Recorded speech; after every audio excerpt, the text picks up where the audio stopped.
Hello everyone, कैसे हैं आप सब लोग। मेरा नाम है अंजलि कौशिक और मेरे साथ हैं ऐश्वर्या पुरी मैम। और आज हम आप सब लोगों के साथ डिस्कस करने वाले हैं कि क्या है यूजीसी नेट की नई अप्रोच और उसके लिए क्या क्या चेंजेस आने चाहिए आपकी प्रिपरेशन में। तो ओवर टू यू मैम।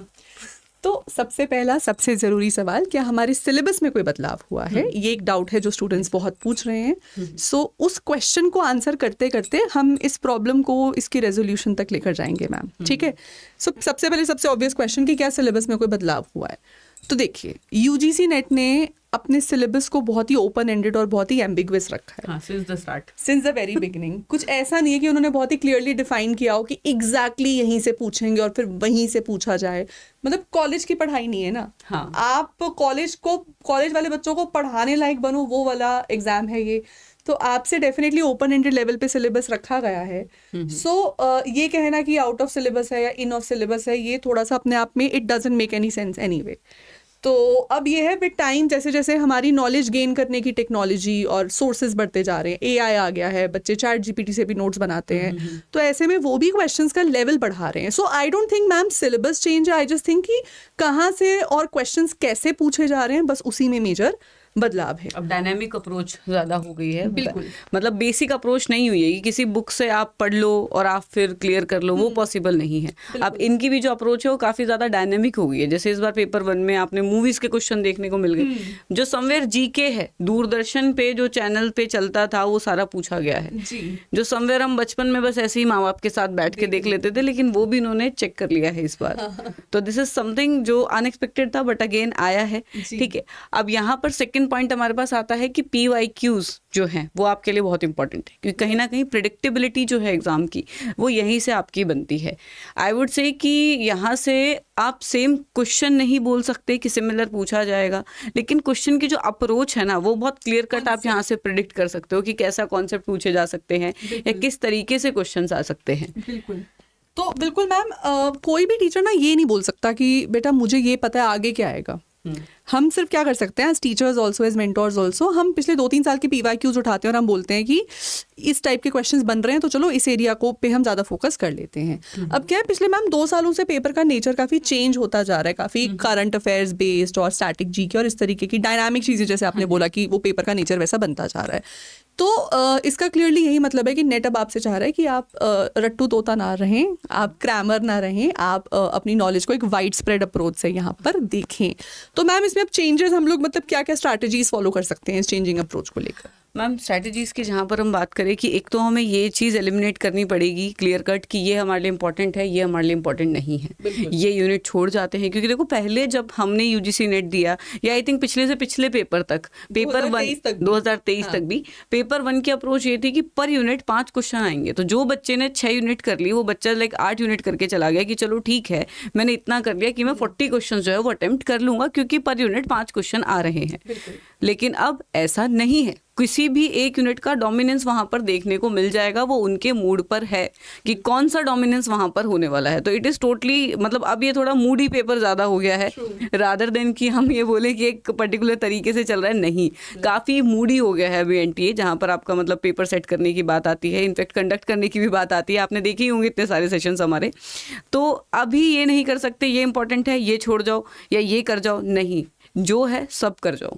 ये कर सकते हो कि थोड़ा सा जो चीज़ बहुत ज़्यादा फ्रीक्वेंटली आ रही है उस पर फोकस कर सकते हो आप लोग, बट छोड़ के जाना is out of the options now. बिल्कुल, बिल्कुल बहुत क्लियर कट। और इसी के साथ एक टाइम होता था जब मैं भी, मुझे याद है मैम, जब मैंने इस प्लेटफॉर्म पे पढ़ाना शुरू किया 2022 में, एक टाइम पे मैं भी बोलती थी कि यार सिर्फ नेट चाहिए तो किसी एक पेपर को बहुत अच्छा कर लो, JRF चाहिए तो दोनों को बहुत अच्छा कर लो। अब गए वो ज़माने। अब अगर आपको सिंपल नेट भी करना है ना, तो भी आपको दोनों पेपर्स पे बहुत अच्छा फोकस लेकर आना है। पेपर 1 में तो देखो कुछ छोड़ना ही नहीं है, जैसे मैम ने कहा, क्योंकि अब ये ना किसी यूनिट से 7 क्वेश्चन आ गए और किसी यूनिट से 0 आ गए, तो जो यूनिट आप छोड़ के गए वहाँ से अगर 7 क्वेश्चंस आ गए तो 14 मार्क्स लूज करना तो आप अफोर्ड नहीं करते हो। तो पेपर 1 की ऑल 10 यूनिट्स बहुत अच्छे से की, प्लस पेपर 2 में अपने कंसर्न टीचर की गाइडेंस ली, वो आपको जिस यूनिट पे जैसे फोकस करने को बोलेगा आप वैसे करते रहिए। इसके अलावा एक और चीज़ अब जो है, और वो ये है कि अगेन चेंजिंग टाइम्स के अकॉर्डिंग आपको अपनी नॉलेज के स्पैन को भी बढ़ाना पड़ेगा। अब से 10 साल पहले जो इंसान नेट जैसे पढ़ते थे, नेट की तैयारी कर रहे थे, उनके अकॉर्डिंग क्वेश्चन पेपर बनता था। मैम मैंने जब 2017 में ट्रायल दिया, 2018 में क्वालिफाई किया, उस टाइम पर यूट्यूब पर भी ऐसी वीडियोस नहीं होती थी लिटरली, एआई तो दूर की बात है। और तो लिटरली जो स्टैंडर्ड बुक्स हैं उनको पढ़ पढ़ के अंडरलाइन कर करके वहां से खुद के नोट्स बना के खुद के रिसोर्स लगा के फिर पेपर क्वालिफाई किया है। हाँ, तो उस अब आज आप वो क्वेश्चन पेपर उठाओगे, आप बोलोगे यार ये क्वेश्चन पेपर ईजी लग रहा है, लेकिन उस टाइम के अकॉर्डिंग जितना अवेलेबल था ना उस टाइम नॉलेज बेस, उसके हिसाब से वो पेपर भी टफ लगता था। उस टाइम पेपर भी तो 3 थे। नहीं, मैंने ट्रायल जो दिया है वो 3 में दिया है, जो मैंने क्वालिफाई किया है वो 2 वाला किया है। तो जब 3 भी पेपर होते थे तो पेपर का नेचर बहुत ही क्रिटिकल था, वो तो लिटरली बीच में जब पेपर को 2 वो चीज शायद से पता नहीं है उस टाइम से, शायद पेपर 2 में नेगेटिव मार्किंग भी थी, पेपर 1 तो पेपर 1 ही था, उसके बाद पेपर 2 था जिसमें आई एम नॉट श्योर, मेरे को जितना याद है शायद से उसमें नेगेटिव मार्किंग थी, लेटर ऑन नेगेटिव मार्किंग हटाई गई है। 2018 में काफी चेंजेस, उसके बाद नेगेटिव मार्किंग हटाई गई है और पेपर 3 आपका सब्जेक्टिव आता था। अब आप समझ रहे हो, सब्जेक्टिव भी था उस टाइम पे, तो समझ मतलब मैम ने जब प्रिपरेशन स्टार्ट करी है तो वो किस लेवल पे करी है। लिटरली जब 2018 में जो चेंजेस आए, जब से एनटीए को एग्जाम सौंपा गया ना मैम, तब से पेपर का लेवल इन्होंने इजी किया। मैं अगर बोलूँ तो बिकॉज एक पेपर कम कर दिया, क्वेश्चंस का नेचर सुपरफिशियल हो गया था, लेकिन अब वो सब बदलता जा रहा है, हमें चेंजिंग टाइम्स के अकॉर्डिंग खुद को बदलना पड़ेगा। तो थोड़ा सा अपना आंख, अपने कान, अपना दिमाग खुला रख के मतलब पेपर की तैयारी करिए। अपने आप को किसी सिविल सर्विसेज के एस्पिरेंट से कम ना समझिए। जहाँ कोई न्यूज़ सुनती है, दिखती है, कोई पता चलता है, कुछ कल्चरल कोई इन्फॉर्मेशन आपको मिलती है, उसको गेन कर लो, उसके ऊपर नोट्स बनाओ। और ये अब एक ऐसा गेम चेंजर रहेगा मुझे लगता है हर साइकिल। मतलब ये नहीं कह रही कि अगली बार भी मूवी से ही क्वेश्चन बनेंगे, अगली बार हो सकता है शास्त्रीय संगीत से उठा के सवाल पूछ लें, या इंडिया के किसी आर्ट एंड क्राफ्ट के ऊपर क्वेश्चन पूछ लिया जाए। हर बार कुछ ना कुछ ऐसा रहेगा जो आपसे डिमांड कर रहा होगा आपसे ना एक एक्स्ट्रा नॉलेज। तो मुझे लगता है जो Indian arts and culture type की जो चीजें हैं, इसके ऊपर आप अपनी बेसिक नॉलेज अभी से बनाना शुरू कर दो, वो आपके लिए काफी इंपॉर्टेंट हो हमारी जितनी भी हमारी सभ्यता रही है, जो थोड़ी सी एक हिस्ट्री वाली चीज है ना, कि जो हमने बचपने में जो चीजें जी हैं, हो सकता है नेक्स्ट टाइम वो रंगोली के बारे में पूछ लें कि दूरदर्शन पे रंगोली आता था, जो हम बचपन में गाना सुनने के लिए देखते थे जब केबल नहीं होता था घर पे, तो उसके रिगार्डिंग भी क्वेश्चन आ सकता है। और आई वुड से कि एक चीज और मैं इसमें एड ऑन करना चाहूंगी कि बोलते हैं कि करंट अफेयर आपके लिए नहीं है इम्पॉर्टेंट, बट अगर देखा जाए मतलब PYQs को भी अगर आप एनालाइज करो तो जो भी करंट अफेयर्स आपके इंक्लूड होते हैं एनवायरनमेंट के रिगार्डिंग जितने भी आते हैं, या फिर जो आपके एजुकेशन पॉलिसी के रिगार्डिंग आते हैं, NEP से वो करंट अफेयर हमेशा पूछे जाते हैं। तो it is part of the syllabus. आपको ये चीज़ समझ नहीं आती, मतलब जो भी रिसेंट जो चेंजेस आए हैं, इनफैक्ट ICT में भी जो टेक्नोलॉजिकल चेंजेस आ रहे हैं, पूछे जा रहे हैं, AI आ रहा है। मैम जैसे कि अपना ये पीपल एनवायरनमेंट डेवलपमेंट वाला जो यूनिट है, पीपल PD, तो उसमें आप देखेंगे तो कार्बन फुटप्रिंट किसी कंट्री का या पोल्यूशन इंडेक्स पे क्वेश्चंस बनते हैं। हायर एजुकेशन वाली यूनिट से अगर आप देखें तो यूनिवर्सिटी रैंकिंग्स पे क्वेश्चंस आते हैं, वो भी तो करंट ही है। करंट तो पूछ रहे हैं नेट, वो बस ये है कि इस बार उन्होंने थोड़ा शॉकिंग क्वेश्चंस दे दिए तो थोड़ा सा वो आपको कर दिया। पर इससे एक सेफ्टी नेट भी हमें बनाना है ना। सेफ्टी नेट क्या है कि अपनी क्रिटिकल थिंकिंग डेवलप करो और रिलायबल स्कोरिंग टॉपिक्स को मत छोड़ो, बिकॉज अब अगली बार भी मूवी से ही क्वेश्चन बनेंगे 3 question, again it's not, we can't predict to be very honest. तो एटलीस्ट वो पोर्शन जो स्कोरिंग है, जैसे DI स्कोरिंग है, मैथ स्कोरिंग है, RC स्कोरिंग है, LR स्कोरिंग है, ये जो रिसर्च प्रपोजल्स मेथोडोलॉजी स्कोरिंग है, टीचिंग एप्टीट्यूड का टाइप्स ऑफ कम्युनिकेशन, जो पोर्शन आपको पता है कि यहाँ से तो बनेगा ही बनेगा, तो मेरा सॉलिड पोर्शन है कि यहाँ से एक भी सवाल आया तो मैं गलत नहीं करूँगा। आउट ऑफ 100 मार्क्स जो पेपर 1 का है, मेरा 75 मार्क्स तो यहाँ से पक्का है।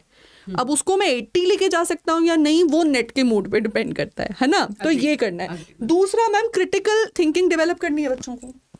हाँ, क्योंकि मैम क्रिटिकल थिंकिंग का भी ऐसा हो गया है कि जो क्वेश्चंस है ना वो आपके सूडो MCQ में चेंज हो गए हैं। सूडो MCQ मतलब वो आपको लगता है वो MCQs हैं, बट वो टेक्निकली मल्टीपल स्टेटमेंट क्वेश्चंस हैं, क्योंकि आपने देखा होगा कि वहाँ पर लिखा होता है A and B only, B and C only. तो जो मल्टीपल ऑप्शंस है, मतलब वहाँ पर मल्टीपल करेक्ट ऑप्शंस है। तो इन क्वेश्चंस को हम क्या बोलते हैं, मतलब एक डिफरेंस मैं बताना चाहूँगी कि MSQ और MCQ में क्या होता है, क्योंकि बच्चों को ये चीज़ नहीं पता। तो देखो MCQ की जहाँ पर हम बात करते हैं, तो MCQ में आपके पास सिर्फ एक सिंगल ऑप्शन होता है जो करेक्ट होता है और उसको आप सीधा सीधा टिक कर देते हो।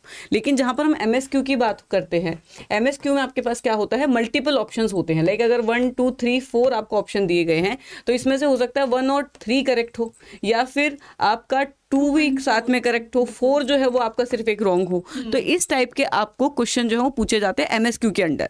अब यूजीसी नेट क्या कर रहा है, वो टेक्निकली दे आपको एमएसक्यू रहा है, ठीक है, टू बी वेरी क्लियर, उसने दिया आपको एमएसक्यू है, लेकिन वो उसको किस फॉर्म में कन्वर्ट करके पूछ रहा है, एमसीक्यू में। तभी उसके जितने भी ऑप्शन आ रहे हैं वो क्या आते हैं, 1 and 2 only, 2 and 3 only, 1, 4, 3 only, none of the above, all of the above. तो इस टाइप के आपको बार बार क्वेश्चन देखने को मिलते हैं। तो ये कहीं ना कहीं सूडो एमसीक्यूज हैं, और ये तभी क्लीन हो, मतलब तभी आप इससे क्लियर कट निकल सकते हो बहुत आराम से, जब आप क्रिटिकल थिंकिंग को डेवलप करोगे।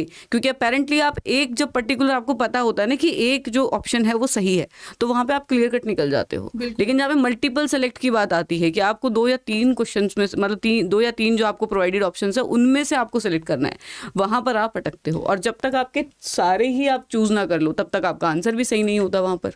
तो ये इश्यूज आपके यहाँ पर देखने को मिल रहे हैं। और सिर्फ ये इशू की बात नहीं करेंगे मैम, हम सोल्यूशन भी आपको देंगे। तो देखिए, इस तरीके के क्वेश्चंस को आंसर करने का सिर्फ एक तरीका है कि आपकी एक डिटेल्ड कंसेप्चुअल नॉलेज हो उस टॉपिक को लेकर, और आपने उसके ऊपर क्रिटिकली सोचा, प्लस इस टाइप के एमसीक्यूज प्रैक्टिस की हो। ऐसे बहुत से स्टूडेंट्स हैं जो बोलते हैं कि मैम हमने पढ़ा तो था बहुत, लेकिन जब पेपर में क्वेश्चंस देखते हैं तो अटक जाते हैं। क्यों? क्योंकि उस नॉलेज की एप्लीकेशन आपको करना नहीं आता।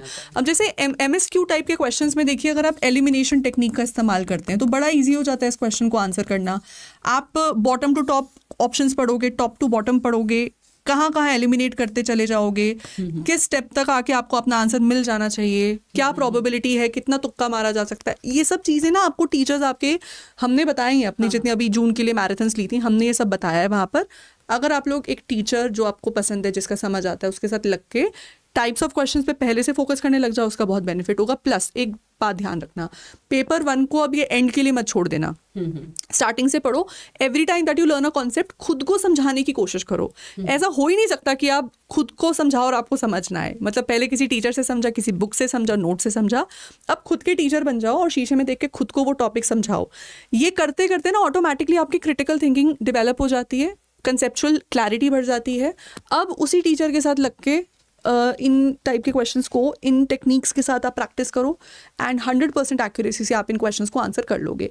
एंड मैं एक सच्ची बात बताती हूँ, 1 लाइनर स्टेटमेंट बेस्ड क्वेश्चंस में गलती होने के चांसेस ज्यादा हैं, यहाँ कम है। क्योंकि यहाँ पे ना आप थोड़ा दिमाग लगा के ऑप्शंस को मैन्यूवर करके राइट आंसर तक फिर भी पहुंच जाते हो। फैक्चुअल क्वेश्चन में तो आता है, नहीं आता, ये वाली अप्रोच है। एनीवे, तो ऑल इन ऑल हम कह सकते हैं कि यूजीसी नेट का कोई खास ऐसे डिफाइंड सिलेबस है नहीं। वो हर बार कुछ ना कुछ एक्सपेरिमेंटेशन करते रहते हैं। अब से 10 साल पहले भी कर रहे थे, 5 साल पहले भी कर रहे थे, आज भी कर रहे हैं। आज ये है कि हमारे पास आउटक्राई करने का या फिर इसके ऊपर बात करने का प्लेटफॉर्म है। अब से 5-10 साल पहले ऐसे प्लेटफॉर्म्स नहीं होते थे, तो लोग अपने घरों में बैठ के रो रहे होते थे। अब लोग यूट्यूब पे आके आवाज उठाते हैं। एनी हाउ, आपको तो देखो पेपर के अकॉर्डिंग तैयारी करनी है। आप खुद को कैसे बेहतर बनाएं। हम ये नहीं कह रहे कि हम नेट का लेवल गिराएं भाई, क्योंकि वे टाइम अब एआई से टक्कर लेनी है, मशीन से बेटर इंटेलिजेंट बन के रहना है हमें, तो नेट का लेवल तो नहीं गिरेगा। आप अपनी मेंटल एबिलिटीज को कैसे बढ़ाएंगे, बात अब ये है। तो पेपर 1 अब उतना ही जरूरी है जितना पेपर 2 पहले होता था। पेपर 1, हाँ जी मैम। और स्टार्ट मतलब ये कर सकते हो अभी, मतलब सिंस द स्टार्ट आप वही रेशो लेकर चलो जो आपका नंबर्स में है ना, कि 1:2 वाला रेशो। अगर आप 1 घंटा पेपर 1 को देते हो तो 2 घंटा पेपर 2 को दो, मतलब सेम रेशो लेकर चलो। क्योंकि अपेरेंटली देखो, वेटेज पर क्वेश्चन आपकी सेम है, वही 2 नंबर इधर मिल रहे हैं, वही 2 नंबर उधर मिल रहे हैं। तो टेक्निकली यहाँ का सही हो या वहाँ का सही हो, दैट डजंट मैटर, आपका आना चाहिए नंबर। ठीक है, तो बेसिकली आपको कैसे करना है कि वही 1:2 का रेशो लेके चलो। 1 घंटा पेपर 1 को भी दिन में दो और पेपर 2 को आप अपने 2 घंटे दो ही दो। अब नेसेसरी है कि पूरे 6 महीने अगर आपको पढ़ना है तो 3 से 4 घंटा तो बैठना पड़ेगा अगर जेआरएफ चाहिए तो। बिल्कुल, अब ये शॉर्ट नहीं रहेगा, शॉर्ट नहीं रहेगा। और थोड़ा सा चेंजिंग पैटर्न्स को और इनटू अकाउंट लेते हुए हमारे टीचर्स का पेपर 1 का बैच भी है। अड्डा 24/7 की एप्लीकेशन वेबसाइट पर ये बैचेस अवेलेबल हैं। आप लोग नीचे दिए गए नंबर पे कॉल करके भी बैच में जुड़ सकते हैं। बहुत ही अफोर्डेबल प्राइस में ऑल 10 यूनिट्स बड़े अच्छे से पढ़ाएंगे। ऑल कोर्सेज में जाना है, गवर्नमेंट जॉब एग्जाम्स में यूजीसी के सेक्शन में जाना है, एंड आप किसी भी टीचर का कोई भी बैच खोल लो, ठीक है। आपको यहाँ पर पेपर 1 का बैच जो है मिल जाएगा। मैं एक बार दिखा देती हूँ, इसमें मेगा पैक्स आ रहे होंगे ना। हाँ, किसी भी टीचर का कोई भी बैच खोल लो। अरे क्या हो गया आज, सर्च रिजल्ट नॉट फाउंड ये आ गया, यहाँ पे आ गया, ठीक है। पेपर 1 आप देखिए, हमारा बैच है, ऑल 10 यूनिट्स हम इसमें कवर कर रहे हैं।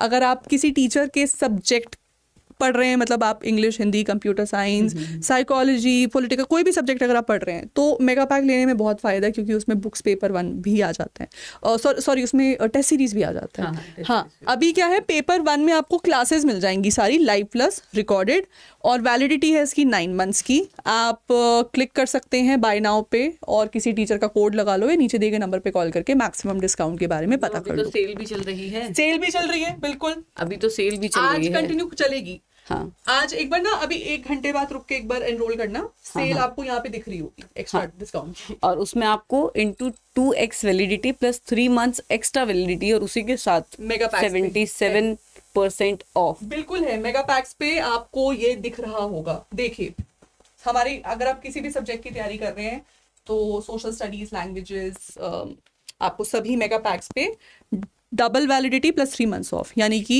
15 महीने की वैलिडिटी का बैच मिल जाएगा। सो बस ऐसी वीडियोस के लिए बने रहिए हमारे साथ UGC NET Adda 24/7 पर।